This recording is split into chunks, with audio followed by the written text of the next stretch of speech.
지금 이 정권에 조금 이해 못할 일이 몇 군데서 벌어지고 있습니다. 그래서 그 이해 못할 일들에 대해서 그냥 넘어가는 어떤 분위기가 많은데요. 저는 이런 부분에 대해서 우리가 잘 좀 살펴볼 필요가 있다라고 생각을 합니다. 지금 문 대통령이 지난 7월 4일, 그러니까 7월 4일 북한이 1차로 화성 14호 ICBM을 처음 날려보낸 날, 문 대통령이 그 대책을 논의하는 자리에서 민간단체가 날려보내는 대북 전단지, 즉 삐라를 사전에 차단하고 법적으로 제재할 방안을 검토하라고 지시한 걸로 나오고 있습니다. 물론 박근혜 정권에서도 이런 일에 대한 제재 시도는 있었습니다. 오래됐죠. 2004년에 6월달에 남북 장성급 회담이 있을 때 군사 분계선 지역에서의 방송 게시문을 전단 등 선전활동 중지에 합의가 이루어지면서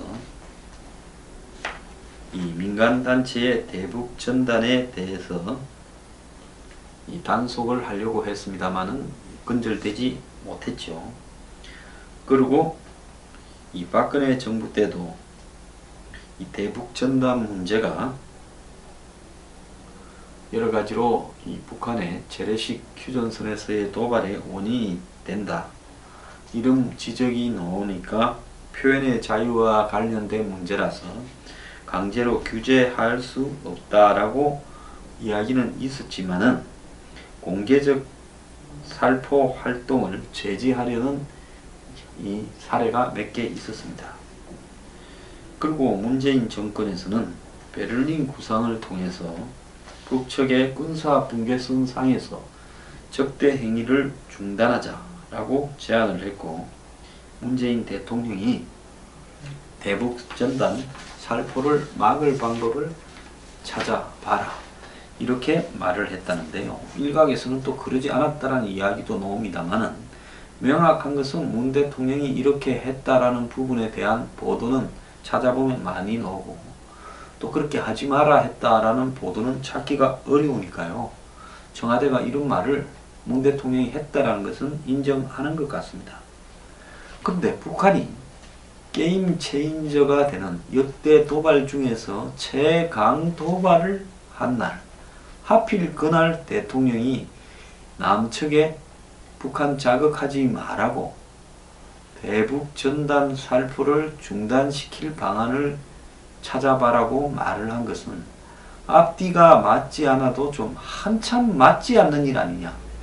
평소에 북한의 도발과 관계없이 내지는 휴전선에서 대북 전단 때문에 재래식 도발이 생겼거나 그런 징후가 있을 때 대통령이 이런 이야기를 해야지.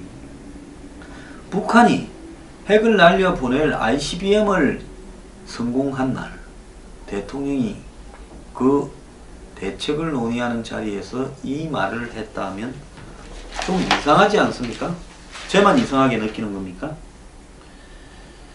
자, 지난달 청와대 일부 참모들 사이에 민간단체 대북전단 살포를 금지시킬 논의가 있었다고 하는데요.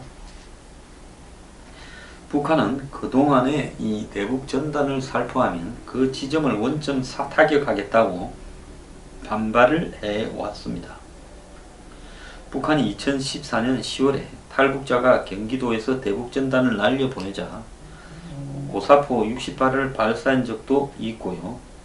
연천군의 면사무소에서 고사포 파편이 떨어졌고, 우리 군은 K6 기관총 40발을 북한군 초소를 향해서 쏘기도 했습니다. 이 때문에 탈북자와 이 전단 날려보내는 탈북자와 이를 막으려는 주민 좌파단체가 뒤엉켜서 싸움이 벌어지기도 했고, 물품, 대북 살포 물품이 이렇게 탈취되기도 했습니다. 문재인 대통령이 국회의원이 시절이던 2014년 11월 동료 의원 27명과 함께 대북전단 중단 결의안도 냈다고 합니다. 물론 대북전단 살포에도 그것이 지원하는 어떤 단체와 날려보내는 사람의 이해관계에 관련된 측면도 일부 거론되었고 부정적인 부분도 있습니다.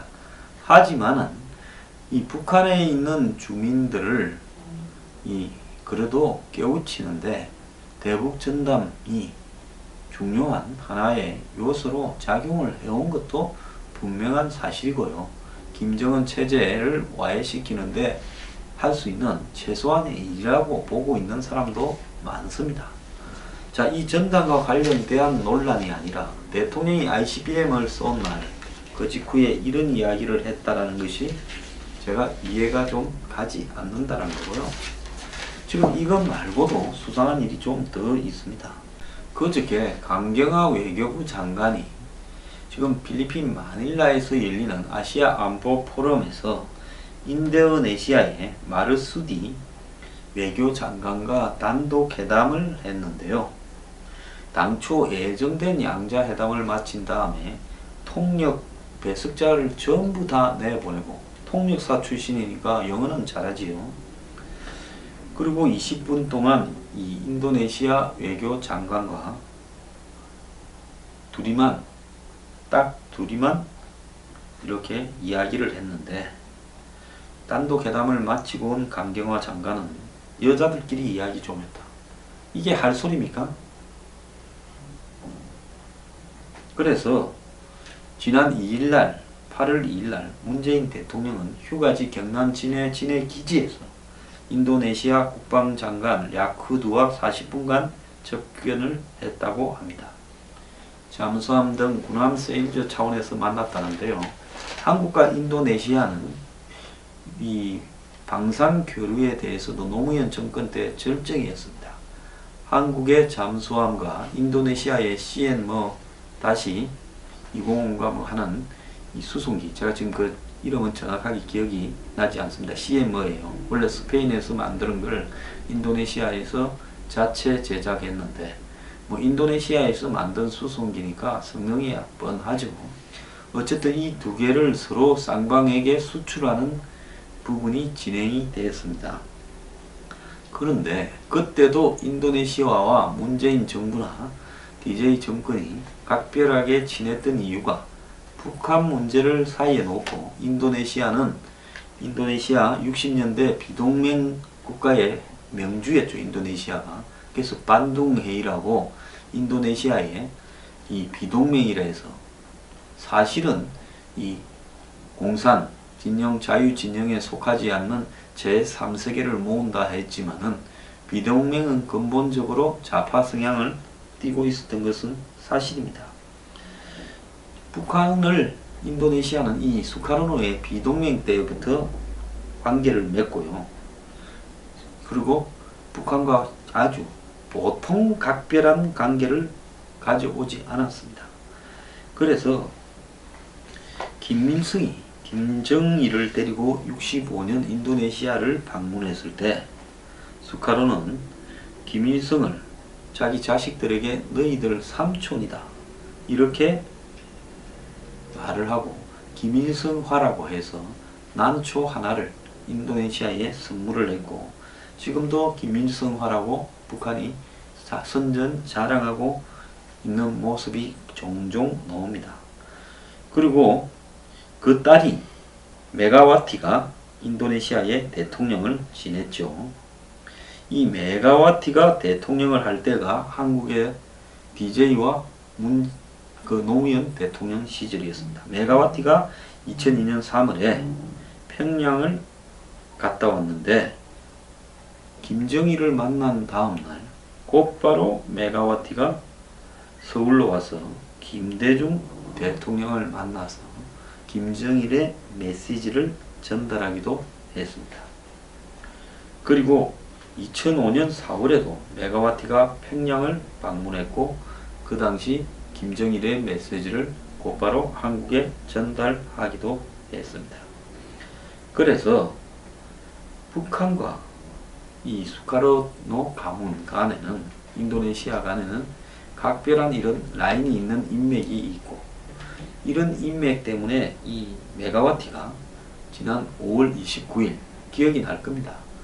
존 맥케인 등 미국의 상하원 주요 의원들이 한국을 방문하려 했는데 문재인 대통령과 면담이 되지 않아서 못했다. 그 중에 나중에 사실이 아니라는 건도 있었습니다. 이런 말이 나왔을 때 인도네시아 전직 대통령은 시간을 연장해서 오랫동안 문재인 대통령이 5월 29일 날 만나줬다. 이런 내용들이 언론에 화제가 된 적이 있었죠. 당시 문 대통령은 메가와티에게 남북관계에 다리를 좀 놔달라고 특별히 부탁을 했던 걸로 이렇게 알려지고 있고, 메가와티도 김정은과 남북 정상회담을 추진하겠다라고 말을 했고, 문 대통령의 안부를 김정은에게 전달해도 되느냐 하니까 오늘 나눴던 이야기를 다 전달해도 된다. 이렇게 말을 했답니다. 그리고 7월 달에 친문계의 핵심 의원 한 명이 인도네시아를 방문해서 문 대통령의 친서를 갖고 북한 관련 메시지를 주고받기 위해서 인도네시아를 방문했다. 이렇게 알려졌습니다.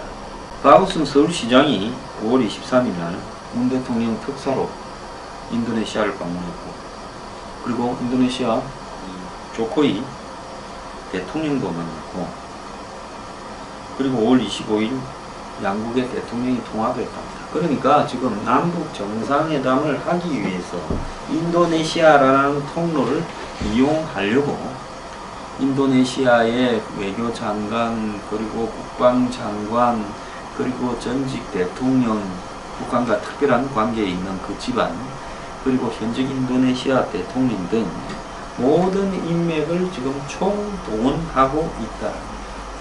자, 북한이 ICBM을 2차례나 성공시키고 북한에 대한 유엔 제재 압박이 지금 통과되고, 이 와중에 북한과 정상회담을 통해서 이 문제를 해결, 꿈에도 그런 생각도 안 한다고 저도 보고 있습니다. 다만 북한과 모종의 거래를 하기 위해서 정상회담을 시도하고 있는 문재인 정부요. 이렇게 함에도 불구하고 북한이 최종적으로 핵과 ICBM을 완성해서 북미 간의 직접 협상으로 들어갈 때 어떤 책임을 국민에게 질 것인지 명확하게 말해주기 바랍니다. 그래서 지금 삐라 날리는 것도 눈꼴 살았고, 북한 비 맞출 대로 다 맞추고, 어떻게 ICBM 쏜 날 삐라 하지 말라고 하고 인도네시아하고 물밑으로 구멍을 파서 정상회담 하자고 합니까? 나중에 뒷감당을 어떻게 하려고 합니까? 북한이 최종적으로 핵과 ICBM을 완결했다고 발표하고 미국과 협상에 들어가는 날 이 정권은 책임을 져야 될 겁니다.